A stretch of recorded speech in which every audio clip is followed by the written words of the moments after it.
আপনি যে নির্বাচনের মধ্য দিয়ে ক্ষমতায় আছেন, যে নির্বাচনকে আপনি বাংলাদেশের ইতিহাসে সবচেয়ে সহি নির্বাচন বিভিন্ন সময় ঘোষণা করেছেন। ইনফ্যাক্ট এই সংবাদ সম্মেলনে প্রধানমন্ত্রী একই কথা বলেছেন, 2024 সালের 7 জানুয়ারি নির্বাচন নাকি বাংলাদেশের ইতিহাসের সবচেয়ে ভালো নির্বাচন। এই নির্বাচনকে আমেরিকা সমর্থন দেয়নি, এটা অবাধ, সুষ্ঠু, নিরপেক্ষ এবং অংশগ্রহণমূলক নির্বাচন হয়নি। এই কথা নির্বাচনের পরে স্বয়ং আমেরিকার রাষ্ট্রদূত পিটার হাসও বলেছেন বাংলাদেশে দাঁড়িয়ে সাংবাদিকদের সামনে। সুতরাং আমেরিকা তার অবস্থান থেকে সরে যায়নি এবং আপনি আমেরিকাকে ম্যানেজ করে রাখতে পারছেন না। এবং তার আরও বিভিন্ন কারণ আছে, কারণ আপনি ভারতকে দিয়ে পশ্চিমা বিশ্বকে ম্যানেজ করে রাখার যে টেকনিকটা হাতে নিয়েছিলেন সেটা খুব একটা কাজ করছে না। আবার আপনি চীনের সাথে যে সখ্যতা গড়ে তুলেছেন সেটাও আপনাকে আমেরিকার খুব কাছাকাছি ঘেঁষতে দেবে না। হাসিনা হঠাৎ করে তার সরকারের উৎখাতের প্রসঙ্গে কথা বলতে শুরু করেছেন, কিন্তু কেন? কয়েকদিন আগেই আওয়ামী লীগের কেন্দ্রীয় কার্যনির্বাহী সংসদের সভায় তিনি প্রথম এই প্রসঙ্গে একটা মন্তব্য করেছিলেন। সেদিন তিনি বলেছিলেন অতি বাম অতি ডান মিলে ঐক্য হয়েছে এবং তারা সবাই মিলে তার সরকারকে উৎখাতে ষড়যন্ত্র করছে। পাশাপাশি তিনি আন্তর্জাতিক ষড়যন্ত্রের ইঙ্গিত করেছিলেন এবং আমেরিকার গণতন্ত্র, মানবাধিকার নিয়ে প্রশ্ন তুলেছিলেন। ইসরায়েল ফিলিস্তিন ইস্যুতে ফিলিস্তিনের পক্ষে অবস্থান দেখিয়ে জনগণের সিম্প্যাথি আদায়ের চেষ্টা করেছেন এবং আমেরিকাকে ইসরায়েলের সাথে ট্যাগ করে আমেরিকার সমালোচনা করেছেন। আমেরিকার বিশ্ববিদ্যালয়গুলোতে ফিলিস্তিনের পক্ষে যে আন্দোলনগুলো হচ্ছে সেগুলো সে দেশের সরকার যেভাবে দমন করছে তার সমালোচনা করেছেন। এবং এই সমালোচনাটাও খুবই স্বাভাবিক, কারণ কয়েকদিন আগেই আমেরিকার বার্ষিক মানবাধিকার রিপোর্টে তার সরকারকে, অর্থাৎ হাসিনা সরকারের তথাকথিত গণতন্ত্র এবং মানবাধিকারকে নগ্নভাবে যে উপস্থাপন করা হয়েছে, তারপর এই সমালোচনা করাটা স্বাভাবিক। একদিন পরেই প্রধানমন্ত্রী একটা সংবাদ সম্মেলন করেছেন তার থাইল্যান্ড সফর নিয়ে। প্রধানমন্ত্রী যখন কোনো দেশে যান সেখান থেকে ফিরে আসবার পরে তিনি একটা সংবাদ সম্মেলন করেন। এটা একটা রীতিতে পরিণত হয়েছে এবং সেই সংবাদ সম্মেলনে প্রধানমন্ত্রীর গুড বুকে থাকা তথাকথিত সাংবাদিক এবং সম্পাদকেরাই অংশ নেন। তারা তো সামুদের ফাঁকে ফাঁকে একটা দুটো প্রশ্ন করেন এবং এই সংবাদ সম্মেলনেও একদিন আগে প্রধানমন্ত্রী সেই মন্তব্য নিয়ে একজন সাংবাদিক প্রশ্ন করেছেন এবং প্রধানমন্ত্রী একই রকম উত্তর দিয়েছেন।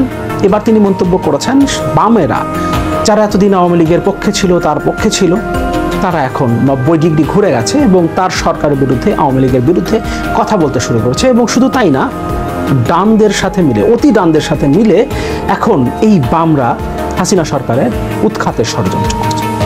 একই রকম মন্তব্য একদিন আগে তিনি যেটা করেছিলেন আওয়ামী লীগের কেন্দ্রীয় কার্যনির্বাহী সংসদের সভায়।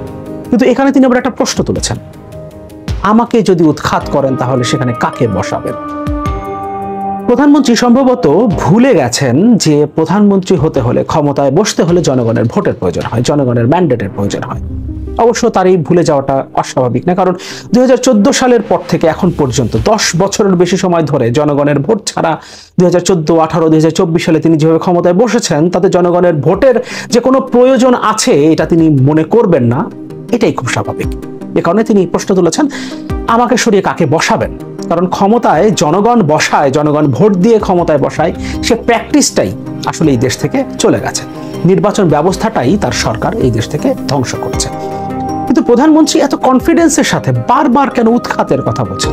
এবং প্রধানমন্ত্রী যেভাবে বলছেন আমাকে সরিয়ে দেবার পর কাকে বসাবেন, আমার সাকসেসর কে হবে, তাতে মনে হচ্ছে তিনি অনেকটা ধরে নিয়েছেন যে তার সরকারকে উৎখাত করা হচ্ছে, অর্থাৎ তার পতন হচ্ছে এবং নতুন কেউ ক্ষমতায় আসছে। প্রধানমন্ত্রী কেন এমনটা মনে করছেন?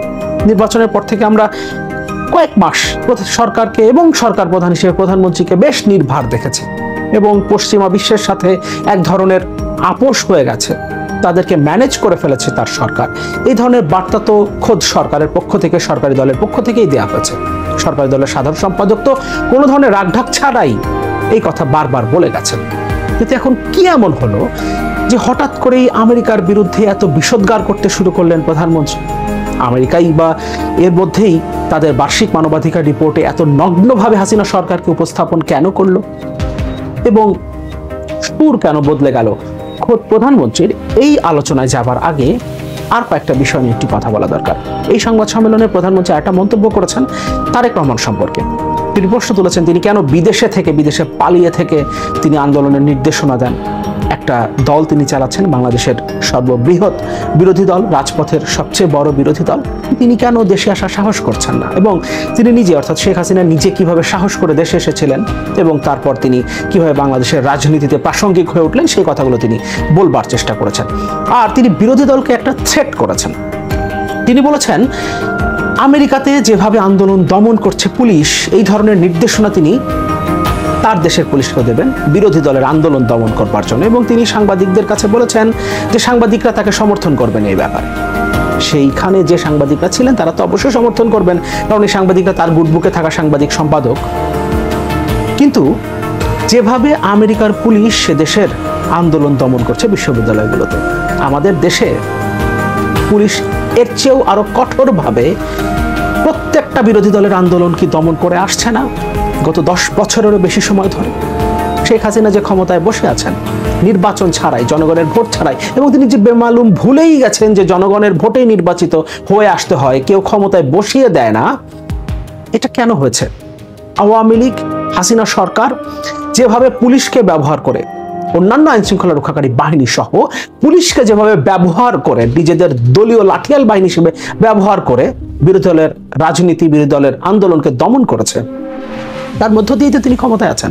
সুতরাং নতুন করে এই ভয় দেখানোর তো কিছু নাই যে আমেরিকায় যেভাবে দমন করা হয়, বাংলাদেশের পুলিশের হাতে, বাংলাদেশের র্যাবের হাতে কত মানুষ মারা গেছে সরাসরি গুলিতে, পয়েন্ট ব্ল্যাঙ্ক রেঞ্জ থেকে গুলি করে কত মানুষকে তারা হত্যা করেছে, সেই হিসাব কি আমরা জানি না? আমেরিকার পুলিশ কয়জনকে গুলি করে হত্যা করেছে, এবং সেখানে যদি এ ধরনের কোনো ঘটনা ঘটে তার বিচার কত দ্রুততার সাথে হয় সেই ব্যাপারগুলো কি আমরা জানি না? অথচ প্রধানমন্ত্রী আমেরিকার পুলিশের সমালোচনা করছেন এবং সেভাবে আন্দোলন দমনের নির্দেশ দেবেন। আপনি দেন, আপনি সেইভাবে আন্দোলন দমনের নির্দেশ দেন যাতে পুলিশ সরাসরি গুলি করে মানুষকে হত্যা না করে, একটা মিছিলে সরাসরি গুলি যাতে না চালায়। আমরা দেখেছি নির্বাচনের আগে সরাসরি গুলি করে মানুষকে হত্যা করা হয়েছে, তার ভিডিও ফুটেজগুলো সামাজিক যোগাযোগ মাধ্যম কেন মূলধারা গণমাধ্যমে উঠে এসছে। সরাসরি পুলিশ গুলি করে মানুষ হত্যা করছে। আমেরিকায় আপনি গ্রেফতার করতে দেখছেন, আপনি বিশ্ববিদ্যালয়ের শিক্ষার্থীকে গ্রেফতার করতে দেখছেন, আপনি বিশ্ববিদ্যালয়ের শিক্ষককে গ্রেফতার করতে দেখছেন। বাংলাদেশের বিশ্ববিদ্যালয়গুলোতে বিরোধী দলের কোনো ছাত্র, শুধুমাত্র বিরোধী দল না, সরকারি দলের বিরুদ্ধে কথা বলে এরকম কোনো ছাত্র বিশ্ববিদ্যালয়গুলোতে অবস্থান করতে পারবে? আর আমেরিকার বিশ্ববিদ্যালয়গুলোতে আন্দোলন চলছে সরকারের সিদ্ধান্তের বিরুদ্ধে, সরকারের বিরুদ্ধে। আপনি আমেরিকার সাথে তুলনা করছেন? মূল বিষয় সেটা না। আপনি বুঝতে পারছেন আমেরিকাকে খুব বেশি দিন ম্যানেজ করে রাখা সম্ভব হচ্ছে না, এবং নির্বাচনের আগে আমেরিকা আপনার সরকারের বিরুদ্ধে যে অবস্থানে ছিল তারা সত্যিকার অর্থে অবস্থান পরিবর্তন করেনি। নির্বাচনের পরেও আপনার সরকারকে স্বীকৃতি দেয়নি। আপনি যে নির্বাচনের মধ্য দিয়ে ক্ষমতায় আছেন, যে নির্বাচনকে আপনি বাংলাদেশের ইতিহাসে সবচেয়ে সহি নির্বাচন বিভিন্ন সময় ঘোষণা করেছেন, ইনফ্যাক্ট এই সংবাদ সম্মেলনে প্রধানমন্ত্রী একই কথা বলেছেন, 2024 সালের 7 জানুয়ারি নির্বাচন নাকি বাংলাদেশের ইতিহাসের সবচেয়ে ভালো নির্বাচন।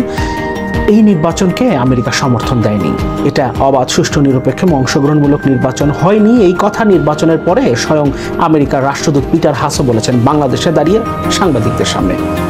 সুতরাং আমেরিকা তার অবস্থান থেকে সরে যায়নি, এবং আপনি আমেরিকাকে ম্যানেজ করে রাখতে পারছেন না, এবং তার আরও বিভিন্ন কারণ আছে। কারণ আপনি ভারতকে দিয়ে পশ্চিমা বিশ্বকে ম্যানেজ করে রাখার যে টেকনিকটা হাতে নিয়েছিলেন সেটা খুব একটা কাজ করছে না।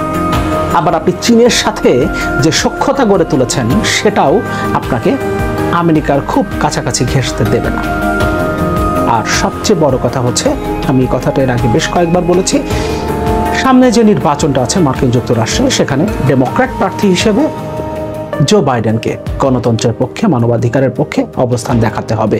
এবং এই কারণে কিন্তু ইসরায়েলের নেতানিয়াহু সরকারও বিপদে পড়েছে। সম্ভবত নেতানিয়াহুর বিরুদ্ধে আন্তর্জাতিক আদালতে গ্রেফতারি পরোয়ানাও জারি হচ্ছে, এবং আমেরিকা সেটা ঠেকানোর খুব একটা উদ্যোগ নিচ্ছে না, কারণ তার নিজের দেশের ভোট আছে, এবং সে দেশেও ইসরায়েলের বিরুদ্ধে সেন্টিমেন্ট যেভাবে গ্রো করছে, তাতে ইসরায়েলের পক্ষেও আমেরিকাকে খুব মেপে পদক্ষেপ নিতে হচ্ছে। প্রকাশ্যে আমেরিকা ইসরায়েলের পক্ষে সেভাবে অবস্থান নিতে পারছে না আগে তারা যেভাবে অবস্থান নিত।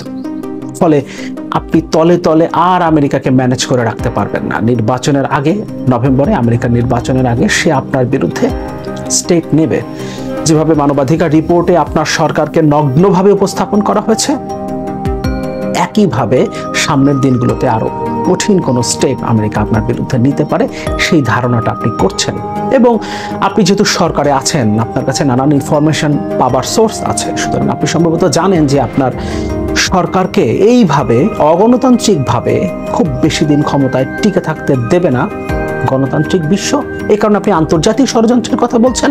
পাশাপাশি আন্তর্জাতিক বিশ্ব যখন গণতন্ত্রের পক্ষে অবস্থান নেবে, কঠোরভাবে অবস্থান নেবে, যেটা আমরা দেখেছি নির্বাচনের আগে, তখন দেশে যে বিরোধী দলগুলো রয়েছে, যেখানে আপনি মনে করছেন বাম, ডান, অতি বাম, অতি ডান, মধ্যপন্থী, সবাই এক হয়ে গেছে আপনার সরকার বিরুদ্ধে, অর্থাৎ দেশের 95% জনগণের প্রতিনিধিত্ব যারা করে তারা সবাই এক হয়ে গেছে আপনার সরকারের বিরুদ্ধে, তখন আপনি ভয় পাচ্ছেন যে আপনাকে হয়তোবা উৎখাত করার জন্যই সবাই একত্রিত হচ্ছে। কিন্তু শব্দটা উৎখাত হবে না, শব্দটা হবে পতন। এভাবে জোর করে ক্ষমতায় খুব বেশি দিন টিকে থাকতে পারবেন না, অন্তত এই দফায়।